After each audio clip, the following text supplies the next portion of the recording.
Emma had always loved animals. While other kids begged their parents for dogs or cats, she spent her time reading about wildlife. Wolves, owls, even foxes. She had never seen a fox up close before, though, not until that cold autumn evening.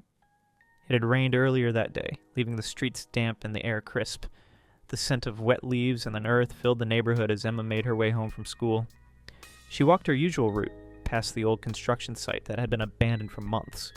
As she passed, something made her stop. A faint, high-pitched whimper. She froze, listening. The sound came from behind a pile of wooden pallets and metal beams. Her heart started to beat faster. Carefully, she stepped off the sidewalk, her sneakers crunching on gravel as she moved toward the sound. And then she saw him. A tiny fox cub, no bigger than a kitten, curled up in a tight ball.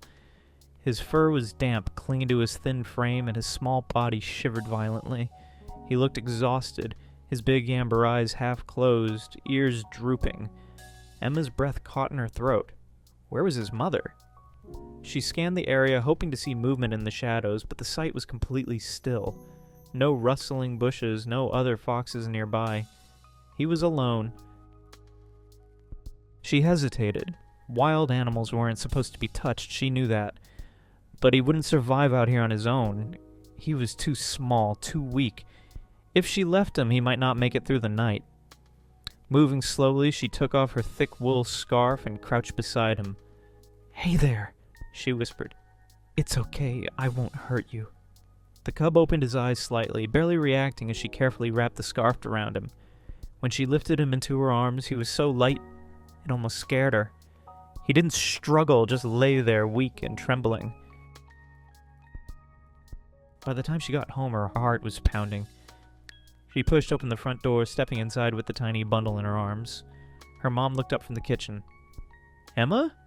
What's—" She stopped mid-sentence, eyes widening. "Is that a fox?"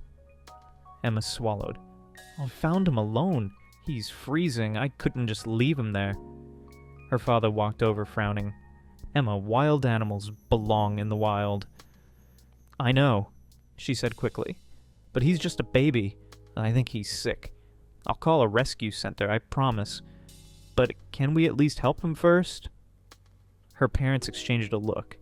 Then after a long pause, her mom sighed. "Okay," she said. "But just for tonight." Emma wasted no time. She dried the cub off with a soft towel, careful not to scare him. She made a small bed for him in a shoebox, lined with an old fleece blanket. He curled up immediately, his tiny body still shivering. She named him Rusty because of his reddish fur. That night she barely slept. Every few hours she checked on him, making sure he was still breathing. She had read that baby foxes needed milk, but regular cow's milk could make them sick. Instead, she used a syringe filled with a special milk formula she had found at a pet store earlier. At first, Rusty was too weak to drink, but by morning he started taking small sips. Over the next few days, Rusty grew stronger. At first, he mostly slept, his small chest rising and falling steadily. Then, as his strength returned, his personality started to shine through. He was playful, mischievous, and incredibly curious. He batted at loose threads on Emma's sweater, pawed at her shoelaces, and even stole a sock from the laundry basket, dragging it under her bed like a prize. When he wasn't napping, he explored, climbing onto bookshelves, sniffing through drawers, knocking over anything that got in his way. But no matter how much she loved having him around, Emma knew it couldn't last. One evening, as Rusty curled up on her lap, she gently stroked his fur, staring into his bright amber eyes. "You're not meant to stay, are you?" she whispered. The next morning, the Wildlife Rescue Center called. They finally had space for him. It was time to say goodbye. The day of his transfer was harder than she expected. She placed him carefully in a small carrier, trying to keep her voice steady. "You're going to be okay, Rusty," she murmured. "They'll teach you how to be a real fox, how to live in the wild." Rusty pawed at the carrier's sides, his ears twitching as he looked at her through the mesh. Emma swallowed the lump in her throat. "I'll miss you." A few months later, she received an update. Rusty had completed his rehabilitation and had been released into a protected forest.